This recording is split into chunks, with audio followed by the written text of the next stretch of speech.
Nah, pendapat-pendapat fikih, pendapat Imam Syafi'i yang hal itu juga ditulis oleh Imam Ghazali masih belum mencapai ilmu hakikah. Belum dikatakan ilmu hakikah atau hakikatul ilmi. Ini memang Imam Syafi'i tegas kalau asu itu adalah najis mughaladzah. Dasari hadis sahih. Idza walagul qalbu fi ina'i ahadikum falyaghsilhu sab'a marratin ihdahuna bit turab.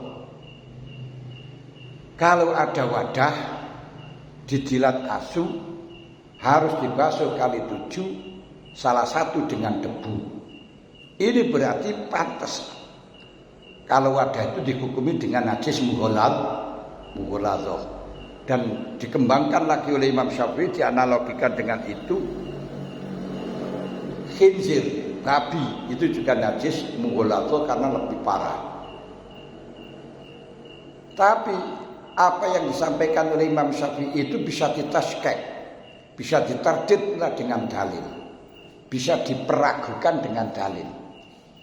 Buktinya Imam Malik mengatakan asu tidak najis.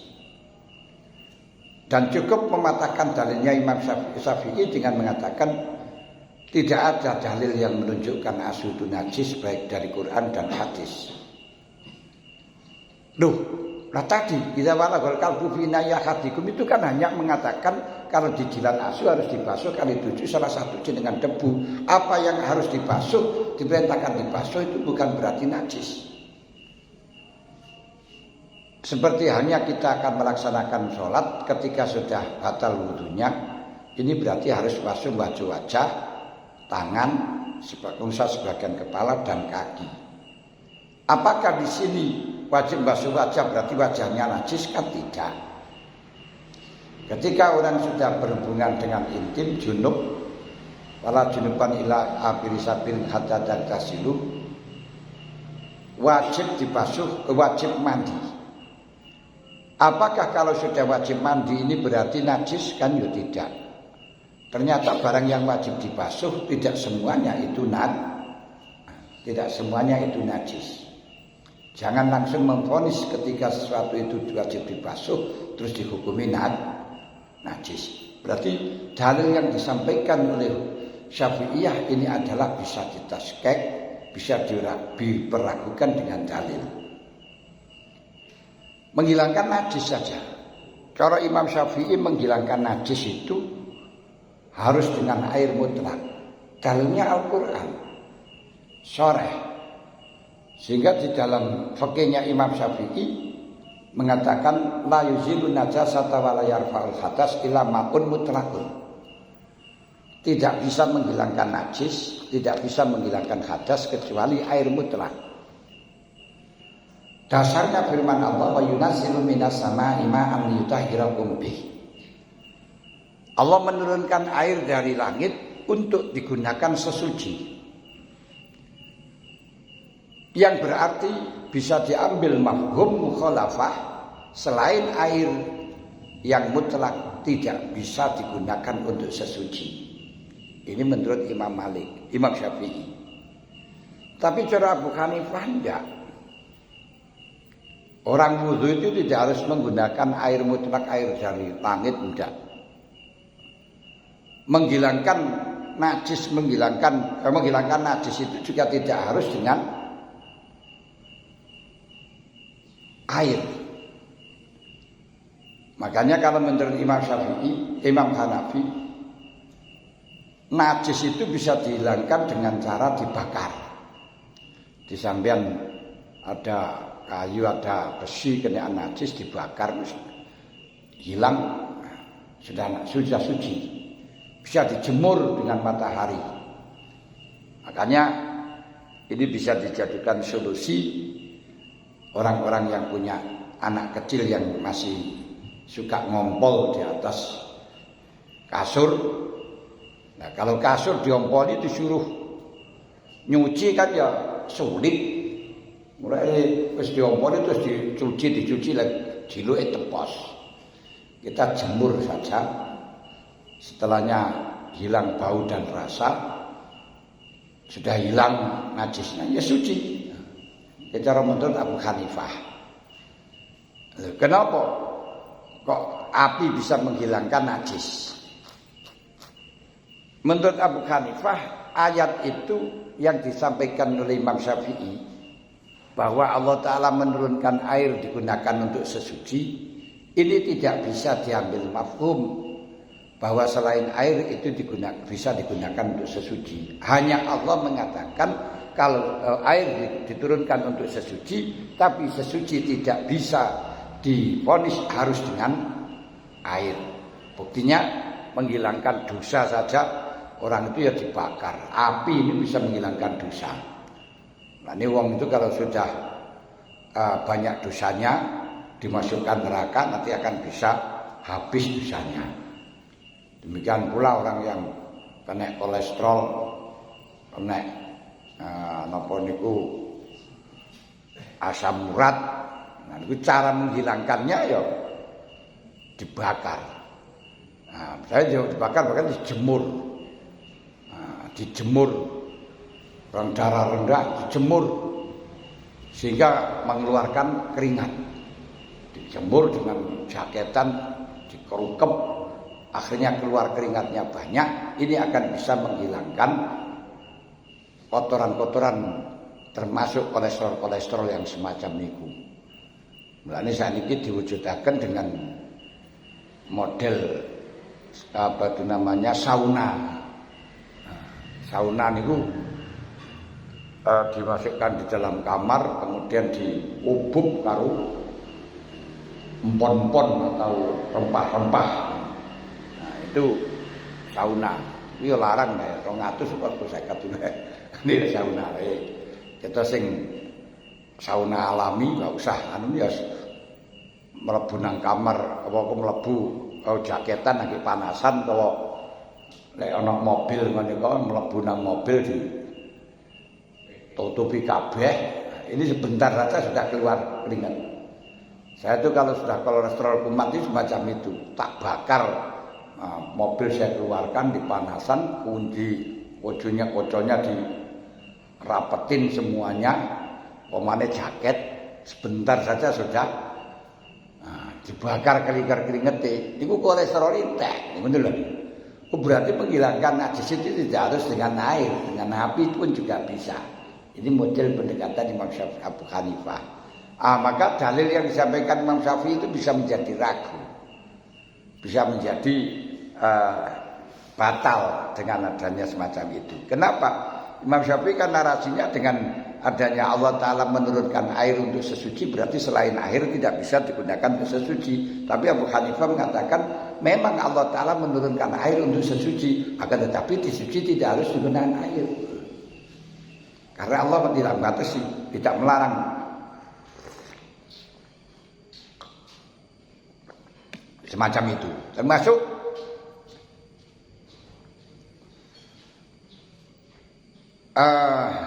kalau diteruskan semacam itu bahwa ayat sifat yang menunjukkan sifat istisna syarat itu cara Imam Syafi'i bisa digunakan mafhum, ada persyaratan, ada mafhum itu asumsi, bisa berasumsi. Tapi cara Abu Hanifah tidak bisa berasumsi. Nah, perbedaan itu akan terus berlanjut dalam hal-hal yang ada tag, apakah selain yang di tag itu tidak boleh. Contohnya dalam masalah kumpul nangge wong wedok setelahnya haid dan sudah suci tapi belum mandi, boleh enggak? Cara Imam Syafi'i enggak boleh. Kenapa? Karena Allah Ta'ala mengatakan wala taqrabuhunna hatta yadhurna yas'alunaka 'anil makhidhi qul huwa adha fa'tazilun nisa bil makhidhi wala taqrabuhunna hatta yadhurna. Ojo cedek-cedek wong haid, wong wedok sing haid gak oleh sampai dia suci. Fa iza tatahharna fa'tuhunna min haitsu amarakumullah. Kalau dia sudah mandi, tatahharna, sudah mandi, sudah bersuci, garap-garapen sebagaimana yang diperintahkan oleh Allah Ta'ala. Ini cara Imam Syafi'i. Karena Gusti Allah ndawuhaken garapen lek wis mandi garapen. Ini menunjukkan kalau belum mandi tidak boleh. Tapi cara bukan itu ayo aja ngono. Memang Gusti Allah ndawuhaken lek wis mandi garapen, tapi Gusti Allah gak pernah ngelarang garap sadurunge mandi. Hanya yang dilarang sadurunge suci hatta yadhurna. Berarti kalau sudah suci walaupun belum mandi gak masalah cara Abu Hanifah. Karena apa? Syarat niku tidak bisa mengeluarkan mafhum, tidak mengeluarkan asumsi. Maka dalil yang telah disampaikan oleh Imam Syafi'i ini masih bisa dibatalkan. Itu nanti akan berlanjut pula dalam masalah sholat di pesawat. Sah gak sholat di pesawat? Cara Syafi'i gak sah. Itu darurat harus qadha. Kenapa tidak sah? Karena tapi syarat. Karena juilat al-ardu di masjidan watur batu atau huro. Allah Ta'ala menjadikan bumi itu sebagai tempat sujud, sebagai tempat sholat, dan debunya dijadikan alat suci. Yang berarti sholat di selain bumi tidak sah. Wa ja'alna al-arda ma'ayisha qalilan ma tashkurun. Pangupot jiwa ini berkonek bumi. Nah, sedangkan di langit, apa itu di pesawat itu bukan di bumi lagi, gak sah. Tapi cara Abu Hanifah, mazhab Hanafi, memang Allah Ta'ala menjadikan bumi itu tempat sholat, tapi tidak harus sholat itu di bumi, kan gak ada larangan sholat di bumi. Malah justru kan Nabi mengatakan, faiza amartukum bisyai'in fa'tu minhu mastata'tum. Fa'idha nahaitukum fantahu. Kalau aku perintahkan kepada engkau melakukan sesuatu, lakukan sak mampumu. Dan di pesawat mampu di pesawat ya wis. Fa'idha nahaitukum fantahu. Lek kowe tak larang yo ngedono. Akhirnya apa yang dikatakan oleh Imam Syafi'i masih bisa dibikin ragu oleh Hanafi. Ini berarti bukan disebut dengan hakikatul ilmi. Demikian pula di dalam masalah usulul fikih. Usulul fikih mengatakan al-amru al-mutlaq yadullu alal wujub. Jadi amr mutlaqul amri dilalatun alal wujub.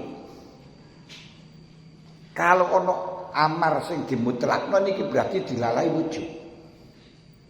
Kenapa? Karena Kanjeng Nabi dawuh laula an asyqa ala ummati la amartum bisyirk inda kulli shalah. Andai kata saya tidak khawatir memperberat umatku, tentu aku akan perintahkan siwakan setiap sholat. Ini berarti menunjukkan orang tidak diperintahkan ini berarti kan tetap adalah siwak itu sunat. Berarti artinya kalau diperintahkan akan menjadi perintah wajib. Ini berarti mutlaqul amri dalilun alal wujub. Dilalatul wujub. Tapi ada pendapat ya enggak bisa kalau mutlaqul amri dilalal wujub. Karena apa? Karena al-aslu fi kulli syai'in al-ibahah. Al-aslu bara'atu zimmah. Asal segala sesuatu itu adalah ibahah sebelum ada dalil yang menjelaskan. Dan aslu segala sesuatu itu adalah bara'atu zimmah, tidak punya tanggungan. Makanya amar tidak bisa diartikan dengan wujub, karena aslinya orang itu tidak punya tanggungan. Jangan dikatakan punya tanggungan wajib. Makanya tidak semuanya amar mutlaqul amri dilalal wujub kecuali ada dalil yang menegaskan kewajiban. Berarti usulul fikih juga masih diperlakukan. Dari tauhid, dari ilmu kalam, sebagaimana Asy'ariyah Maturidiyah mengatakan alam itu qadim. Ini diperlakukan juga oleh golongan Mu'tazilah. Lek cara bukan seorang Imam Syafi'i, cara ahli kalam mengatakan mengatakan alam itu hadis karena apa? Karena li'anal alam mutaghayyir. Alam itu adalah berubah. Wa kullu mutaghayyir hadis, kala perkara yang berubah itu adalah baru. Tapi Mu'tazilah mengatakan al-alam itu masih Allah, alam itu selain Allah. Ada Allah, ada selain Allah. Kalau Allah itu qadim, berarti selain Allah ya qadim. Ngoten. Wujudan au adaman. Ini menurut Mu'tazilah. Falsafah juga bisa dibatalkan. Misalnya, kenapa angsa suaranya besar, suaranya keras? Oh, karena lehernya panjang. Nanti dibantah. Ada kata yang lehernya itu pendek, tapi suaranya juga tak kalah dengan angsa, keras juga.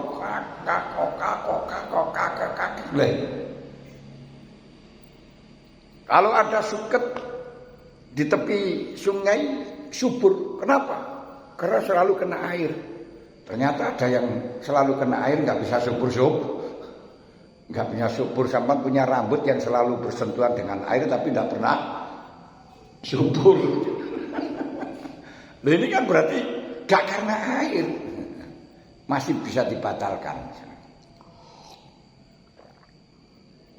Wes. Nah, berarti saya belum mendapatkan ilmu hakikat ini. Saya harus mencari ilmu hakikat. Ketika dia akan berangkat mencari ilmu hakikat, nafsu selalu mengundang.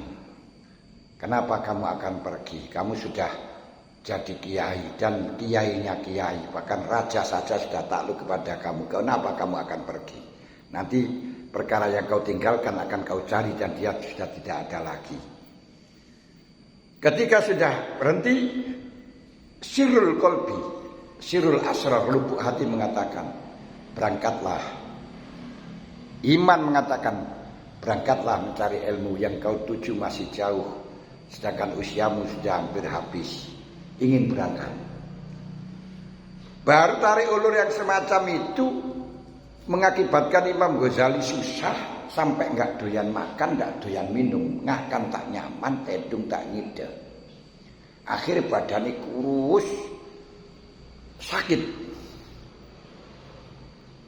Lah, badan kurus sampai sakit, sampai tak bisa gerak, sehingga dipanggilkan dokter. Dokter hanya mengatakan ini penyakit, bukan penyakit biasa, tapi hadza syai'un fi qalbi. Ini karena ada sesuatu di dalam hatinya yang belum dipecahkan. Imam Ghazali itu orang yang tidak pernah puas. Kalau ada sesuatu yang belum ketemu, dicari terus sampai ketemu. Kalau tidak, ya susah betul sampai seperti itu. Wa akhiru da'wahum, sampai lesannya itu terkunci, gak bisa bicara. Bergerak gak bisa, bicara gak bisa. Ketika santri-santrinya datang, dia ingin mengembirakan kepada santri dengan bicara, gak bisa. Baru di situ mengetahui bahwa ilmu yang bahwa dia di dalam hati mengatakan, kalau saya bisa bergerak, saya sembuh, saya akan mencari ilmu hakikatul ilmi. Langsung dia ini bisa bergerak. Oh, ini baru tahu ilmu hakikat.